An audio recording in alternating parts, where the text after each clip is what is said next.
Office and school lunch பாக்ஸ்க்கு கொடுத்து விடுற மாதிரி 1 பார்ட் ரைஸாக பீட்ரூட் பிரியாணி செம்ம டேஸ்ட்டாக இருக்கும். எப்படி பண்ணுறதுன்னு பார்க்கலாமா? குக்கரில் 1 டேபிள் ஸ்பூன் நெய், 3 டேபிள் ஸ்பூன் எண்ணெய் சேர்த்துக்கோங்க. ஒரு பிரியாணி இலை, பட்டை, லவங்கம், கல்பாசி சேர்த்து 2 பச்சை மிளகாவை கீரி சேர்த்துக்கோங்க.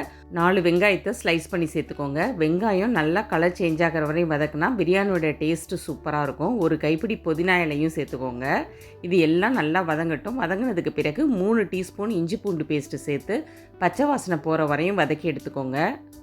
இது போல் நிறைய லஞ்ச் பாக்ஸ் ரெசிபி பார்க்குறதுக்கு நம்ம சேனலை சப்ஸ்கிரைப் பண்ணிக்கோங்க.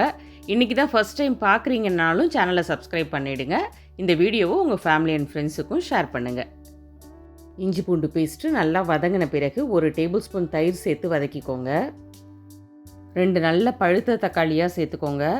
நல்லா வதக்கி விடுங்க. தக்காளி நல்லா குழையணும். தக்காளி நல்லா வதங்கினதுக்கு பிறகு நம்ம கட் பண்ணி வச்ச பீட்ரூட்டை சேர்த்துக்கலாம். பீட்ரூட்டை இன்றைக்கி தின் ஸ்லைசஸாக கட் பண்ணி எடுத்து வச்சுருக்கேன். நீங்கள் க்யூப்ஸாக கூட கட் பண்ணி சேர்த்துக்கலாம். பீட்ரூட்டும் ஓரளவு வதங்கினதுக்கு பிறகு இப்போ பிரியாணிக்கு தேவையான மசாலாவை சேர்த்துக்கலாம். 1/2 டீஸ்பூன் மஞ்சள் தூள், 1 டீஸ்பூன் தனி மிளகாய் தூள், தேவையான அளவுக்கு உப்பு சேர்த்து 1 டீஸ்பூன் கரம் மசாலாவும் சேர்த்துக்கோங்க.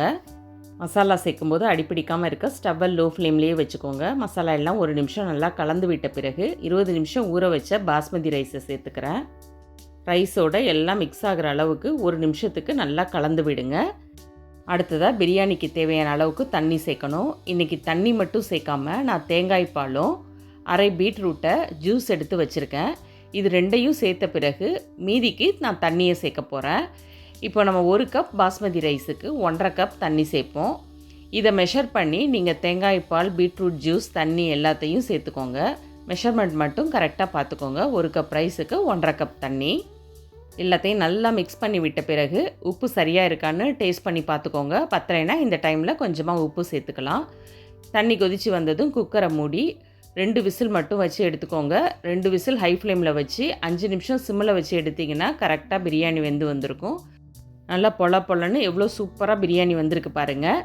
கலர் கொஞ்சம் எல்லோவாக இருக்கேன்னு பார்க்காதீங்க. நான் கொஞ்சம் மஞ்சள் தூள் சேர்த்ததுனால எல்லோ கலரில் இருக்குது. மஞ்சள் தூள் வேணான்னா நீங்கள் ஸ்கிப் பண்ணிக்கலாம். மஞ்சள் தூள் நல்லது அப்படிங்கிறதுனால தான் நான் மஞ்சள் தூளும் சேர்த்து செஞ்சேன்.